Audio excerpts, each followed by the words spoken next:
दोस्तों, दिल्ली से करीब 4300 किलोमीटर दूर इथियोपिया में कुछ ऐसा हुआ है जिसे सुनकर हर किसी की आंखें खुली रह गई हैं, क्योंकि 12,000 साल से शांत पड़ा हाइलीगुबी ज्वालामुखी अचानक फट गया है और इसका असर हमारी दिल्ली तक महसूस किया गया है। ऐसा बहुत कम होता है कि दुनिया के किसी दूरदराज इलाके में हुई प्राकृतिक घटना सीधे भारत तक अपना असर पहुंचा दे, लेकिन इसमें बार अफ्रीका के अफार इलाके में हुए वोल्केनिक इरप्शन ने पूरे उत्तरी भारत को चौकन्ना कर दिया है। 23 नवंबर 2025 को भारत के समय के हिसाब से दोपहर करीब 2 बजे यह ज्वालामुखी फटता है। देखते ही देखते आसमान में राख की एक विशाल चादर बन जाती है जो करीब 14 किलोमीटर ऊंचाई तक चली जाती है। यह ऊंचाई स्ट्रेटोस्फियर कहलाने वाले वायुमंडल के ऊपरी स्तर की है और जब कोई भी राख वहां तक पहुंचती है तो वो सिर्फ नजदीकी इलाकों को नहीं बल्कि हजारों किलोमीटर दूर तक फैल जाती है, क्योंकि वहां चलने वाली हवाएं यानी कि जेट स्ट्रीम काफी तेज होती हैं और पश्चिम से पूर्व की ओर लगातार बहती रहती हैं। इसी कारण इथियोपिया से निकलकर यह राख लाल सागर पार करती है, फिर यमन और ओमान की तरफ जाती है।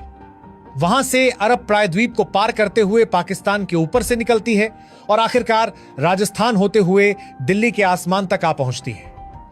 यह पूरा सफर सिर्फ एक दिन के अंदर पूरा हो जाता है, यानी 23 नवंबर की रात को यह राख समुद्री रास्ते पार कर रही थी और 24 नवंबर की देर रात तक यह दिल्ली की हवा में मौजूद थी।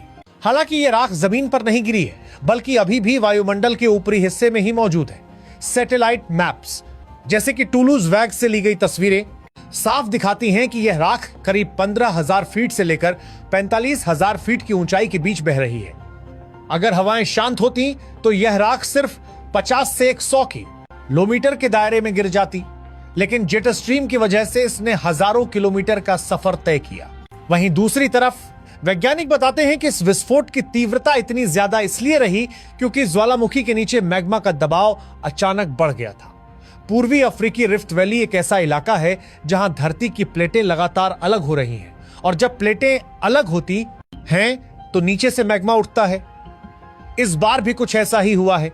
ज्वालामुखी फटने से कुछ घंटे पहले वहां 4.7 तीव्रता का हल्का भूकंप आया था, जो इस बात का संकेत था कि धरती के नीचे कुछ बड़ा होने वाला है।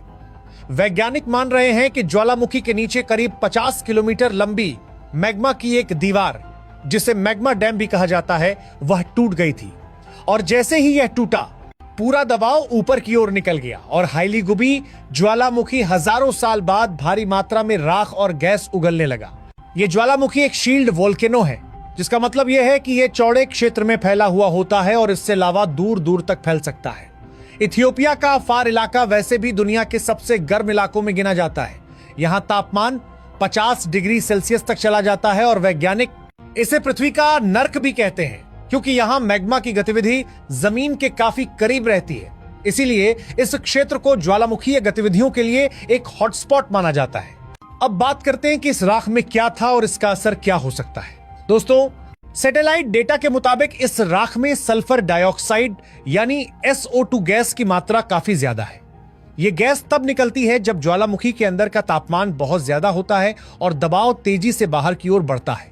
SO2 गैस बादलों में जाकर सल्फेट बनाती है, जो सूरज की किरणों को रोक सकता और कभी कभी मौसम में बदलाव का कारण भी बन सकता है। हालांकि अभी की स्थिति में विशेषज्ञ कह रहे हैं कि मात्रा इतनी ज्यादा नहीं है कि इससे किसी बड़े बदलाव की आशंका हो, लेकिन आगे के दिनों में इस पर लगातार नजर रखनी होगी, क्योंकि अगर ज्वालामुखी दोबारा फटता है तो स्थिति बदल भी सकती है। स्थानीय असर की बात करें तो अफार इलाके के अफेदरा गांव में राख की परत गिर चुकी है। गांव वाले सुरक्षित हैं और किसी की जान जाने जैसी स्थिति नहीं बनी है, लेकिन चरवाहों को चिंता है कि राख की वजह से उनके चारागाह खराब हो जाएंगे। पशुओं के खाने योग्य घास राख से ढक जाएगी और इससे मवेशियों में बीमारियों का खतरा बढ़ सकता है। इसी वजह से प्रशासन वहां राहत सामग्री पहुंचाने और पशुओं के लिए चारे की व्यवस्था करने में जुटा हुआ है। दूसरी ओर अंतर्राष्ट्रीय स्तर पर भी इसका प्रभाव देखा जा रहा है, क्योंकि ज्वालामुखी राख हवाई जहाजों के लिए काफी खतरनाक मानी जाती है। राख के कण इंजन के अंदर जाकर उसे नुकसान पहुंचा सकते हैं और कई बार इंजन बंद भी कर सकते हैं। इसी कारण कई देशों में फ्लाइट रूट बदले गए हैं। भारत में भी DGCA ने एडवाइजरी जारी की है। मुंबई, हैदराबाद, कन्नूर और कुछ खाड़ी देशों की उड़ानों को रोकना पड़ा है। दिल्ली और जयपुर के आसमान में भी फ्लाइट मॉनिटरिंग लगातार की जा रही थी।